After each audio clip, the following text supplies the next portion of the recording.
This is the podcast Film Studies Bling Bling. As the title suggests, Film Studies Bling Bling is about hidden as well as well-known treasures from film studies. Big and small diamonds in the field of film studies that I, and hopefully you too, find interesting. In this episode, we first hear an interview with Dustin Condren. He talks about his work on the intersection of visual and literary culture. Then, I'd like to draw your attention to the NECS Conference, because the deadline for applications is still open. And finally, I will entrust my diary with the research program for my project, The Cinematic Face of Cities. Here's the bling of the month.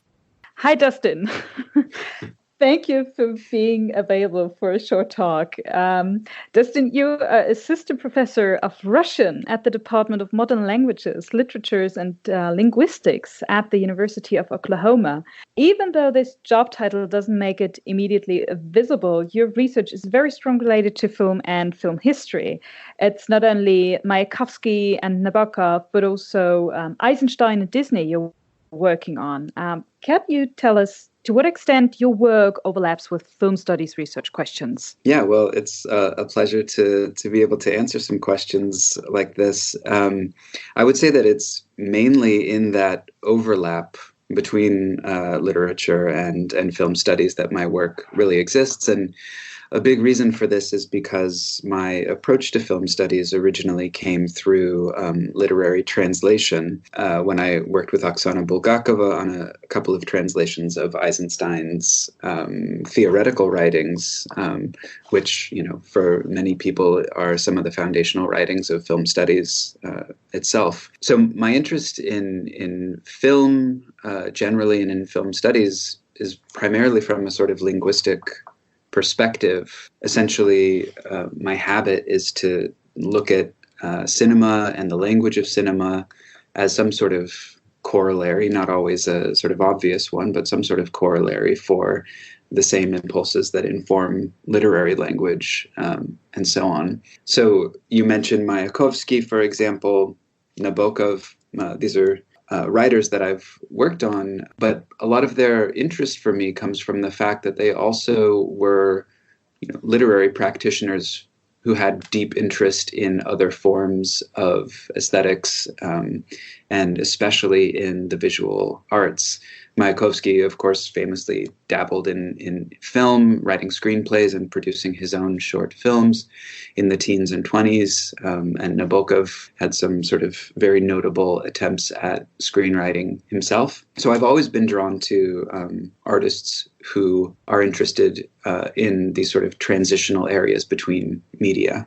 I can imagine that the work on the intersection of Russian visual and literary culture represents, well, quite a methodological challenge, I believe. You're virtually, as you explained it, on the move in two methodological worlds, although they are linked to each other. How would you describe that, as I did, as just it's a challenge, or is it really a mutual enrichment? Well, it's certainly a challenge in writing about it. I think that sort of commonality that I like to find, which I sort of discussed already, the sort of similarity of the deeper impulse of sort of expression, one of these impulses being a sort of literary impulse and the other impulse being more of what we've come to call cinematic. I think that they sort of emerge essentially, at least for the artists that I'm interested in, from the same sources. And so for me, the difficulty is always in finding the right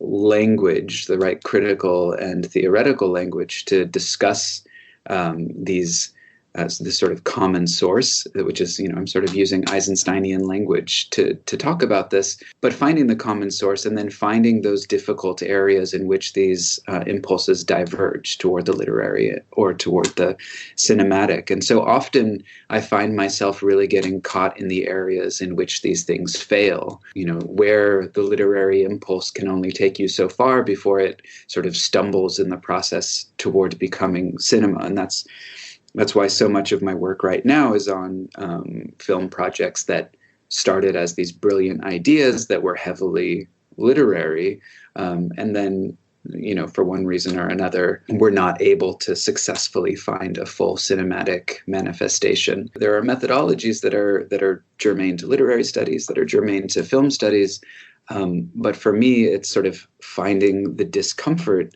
between these two and sort of making a sort of interesting analysis about that discomfort. I mean, as an assistant professor, you're giving also classes, you have students. Are they interested in this kind of challenge? Does you pass your intersectional approach to your students? Are they able to deal with that? I think so. I think that my background, thinking of the time that I spent in college as an undergraduate and then as a graduate student, I think that my background was always stronger in literature, and then it was a sort of task to find the way to speak about the intersection of literature with cinema or with media.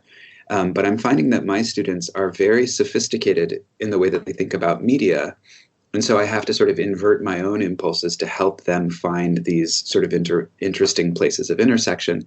And often that comes from just asking very sort of rudimentary questions to get them started thinking about how, for example, how they would cast a certain play or novel that we're reading, and then thinking about ways in which I can sort of engage them to think about the right sort of resonances and then disjunctures between a certain type of literary imagination and then a cinematic imagination. I taught a class this semester in which we read 12 19th century Russian plays. So we were reading dramatic literature. Wow.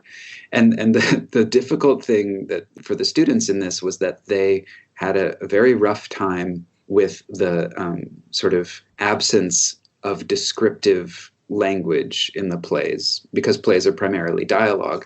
And so for the students for whom this was difficult, I realized that they're not thinking necessarily with the eye of a director. They're not thinking about things like mise en scène, which I think is my assumption when reading a play, is that that's the sort of exciting thing about it, is that it sort of activates our directorial impulses. So for me, it's been sort of finding specific tools to kind of engage students into thinking from a more creative position of practice in which they have the freedom to actually cross the boundary between literary and cinema, or literary and drama, and that sort of thing. Wow, now it's very hard for me to find a bridge to my next question, but maybe it has just something to do with plays and writing and creativity, because I would like to ask you to give us an insight into your current book project, because you told me that you're actually working right now on a book project. What is it about?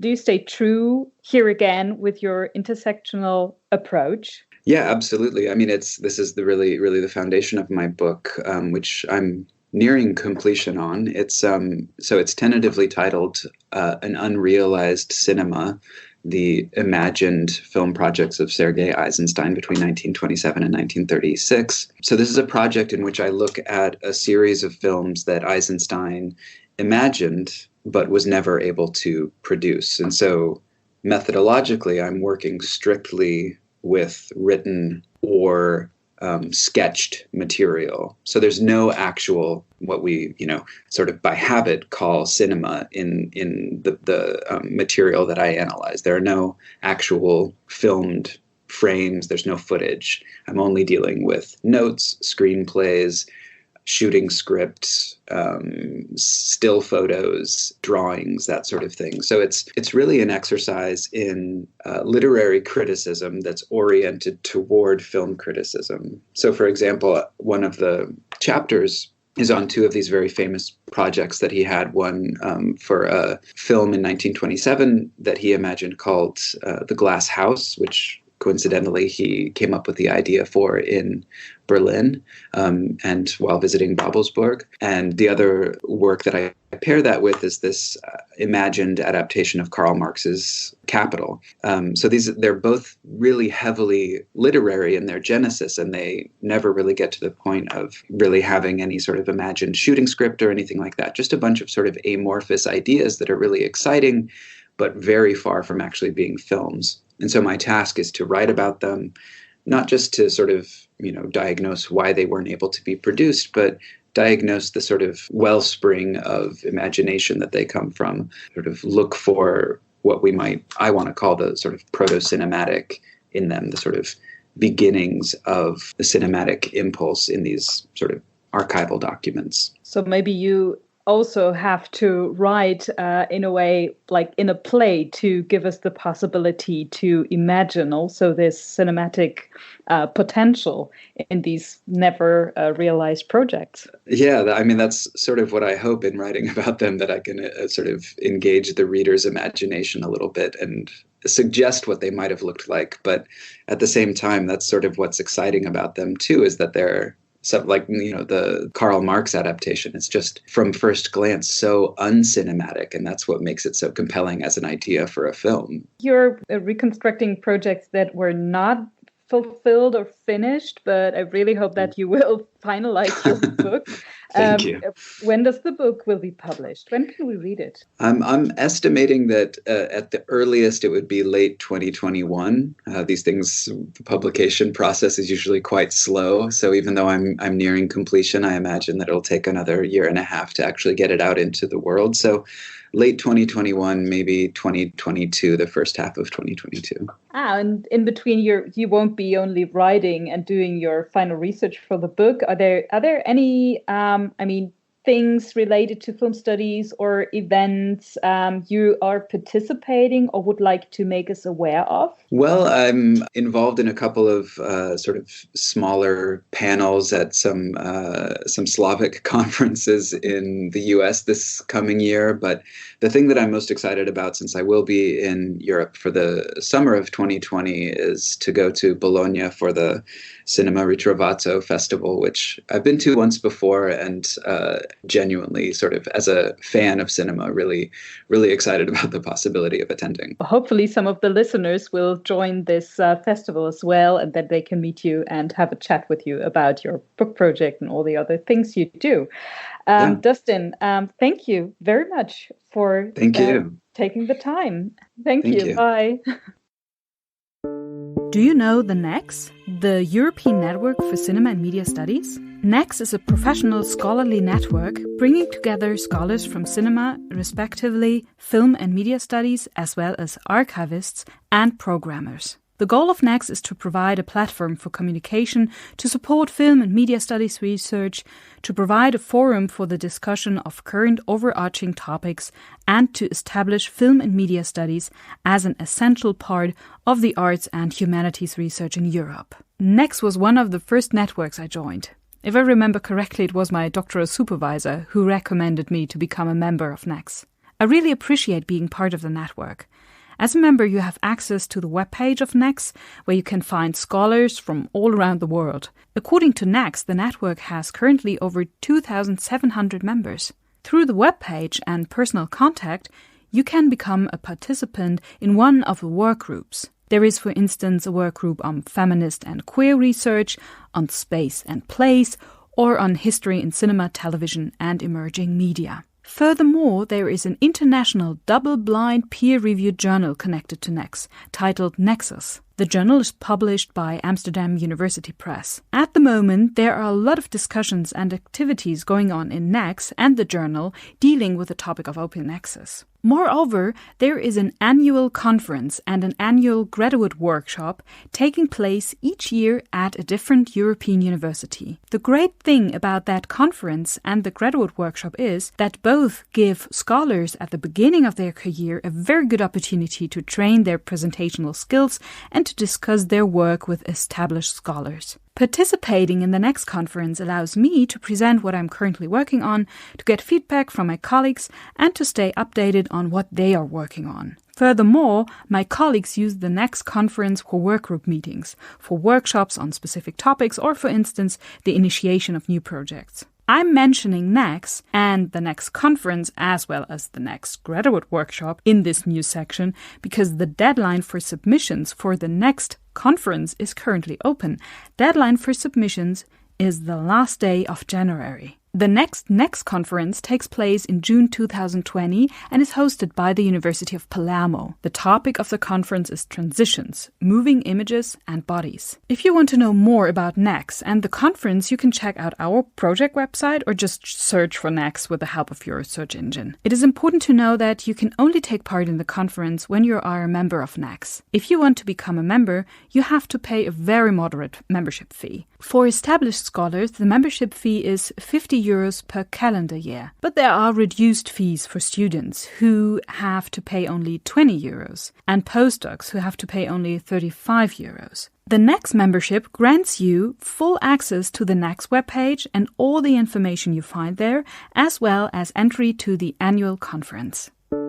And here is a new entry in my research diary. Okay, so what is my new research project about? The project, The Cinematic Phase of Cities, examines the elements and processes that contribute to the formation of a film historical or media-related image of the cities of Potsdam and Aarhus. The central assumption is that the image as a film or media city is the result of a discursive process. I would like to understand the structure of these discursive processes. The starting point of my analysis are the references to film cultural heritage and current media production in the official marketing activities of the two cities. Based on this analysis, further urban actors are taken into consideration, whose actions and image productions shape the cinematic face of the cities.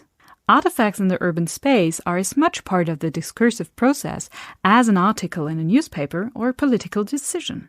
The research question is, which institutions, urban actors, statements and images, and which urban artifacts are involved in the constitution of the image of the cities of Potsdam and Aarhus as film or media cities? And what are the formation rules these discursive processes follow? The overall goal is to work out the rules of the formation of film and media-induced images of cities. It should be made transparent in which way and with which results the different actors of the cities of Potsdam and Aarhus participate with their statements and image productions in the development of communicable urban film or media-induced images, and to what extent urban artifacts can be regarded as elements of these formation processes.